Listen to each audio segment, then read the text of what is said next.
Hey, how's it going, guys? Happy Tuesday. Thanks for stopping by. Pardon the glare. Got a bright sunny day here, and got the bed up on blocks again for air ventilation. Buddy's hanging out in his little dark corner that he loves so much over there. And I ended up having to roll the windows up, crank the van, and turn on the AC just to make this video. You cannot find a quiet place in this city. It's just not happening. So this is my third attempt. Let's see if we can get through this without someone screaming at their boyfriend or whatever she was mad at, but they screamed and carried on over here in the parking lot for a while. Then a little sports car came by with his muffler cut off, and he was revving up the engine. So let's get right into it. Let's talk about frugal living. Yes, I'm at Dollar Tree right now as we speak. Just did a little bit of shopping, and they have canned goods there. I got beans, I got corn, and I got some cotton swabs, things, you know, bathroom items, food items, that kind of thing. And spent a total of $6, so feeling pretty good about that.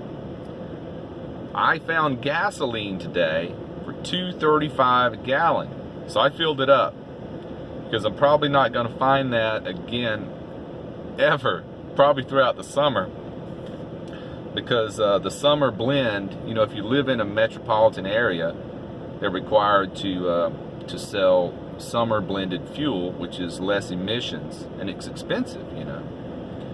So just last week, I was getting, you know, maybe 10 gallons at the time, and I was paying about $2.70 per gallon. And when I found this for $2.35, I said, yeah, I'm filling this tank up. So that's another part of frugal living, you know. Find cheap gas and go ahead and fill up while you're there. And let's talk about the minimal part of it. I did something today at Dollar Tree. I bought a tube of caulk. Already had half a tube. And usually I don't do that kind of thing. That's how frugal I'm becoming. If I got a half a tube of something, why would I buy another tube? But I guess I just wanted it, since I experienced that leak around the fan, which I sealed up now. It's caulked up. I still have a problem with this little rubber flap in the center of the two doors back here. It's still dripping a little bit. My remedy last night was to stick a sock up there. I know that is terrible, but that's what I did to get through the night, and it wasn't bad. I got up this morning, the sock's a little wet, but I've got to get that flap replaced. I called the Chevy dealership. They sell GMC and Chevy. And I told him, I said, look, my van's still under warranty, and I've got a leaky rubber seal in the back door. He said, well, that's not mechanical. That's something you could have snagged with like loading a table in or out of the back. You might have torn it. That's probably something you did. So they're not going to replace that rubber flap, so I'm going to have to do that on my own. And I don't know what that's going to cost, but I'm going to try other things to keep from having to buy it. Because I'm El Cheapo now. And that's not a bad thing. Not bad at all. Here's a funny story. I don't know if I ever told this. Even when I was in my apartment, I was minimal. I had a sofa that was given to me. And here's probably the funniest thing you'll ever hear. My end table and my coffee table were cardboard boxes. I'm not kidding. Cardboard boxes. Anybody come over, they would just laugh at that, like, oh my gosh, what are you doing? I'm like, hey, this is what I do. This is what I like. The little TV that I did have sat on top of these two crates under here. I stacked them up on each other to get the TV up at eye level and put the TV on top of those crates. So that was my entertainment system. Entertainment center was two plastic crates. So yeah, I've been this way for quite a while. But you know, this van life thing, that's a whole new level. Everything you own fits in a van. It's not as extreme as being a backpacker. Now that's total extreme minimalism. I couldn't accomplish that. But I've got more room than I need right now. Just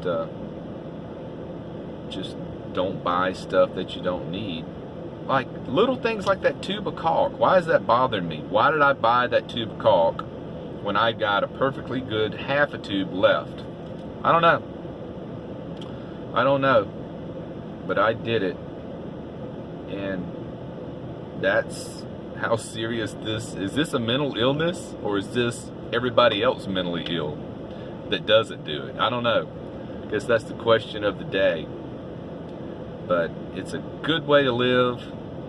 Keep your money for other things, experiencing things, instead of just building up junk you don't need.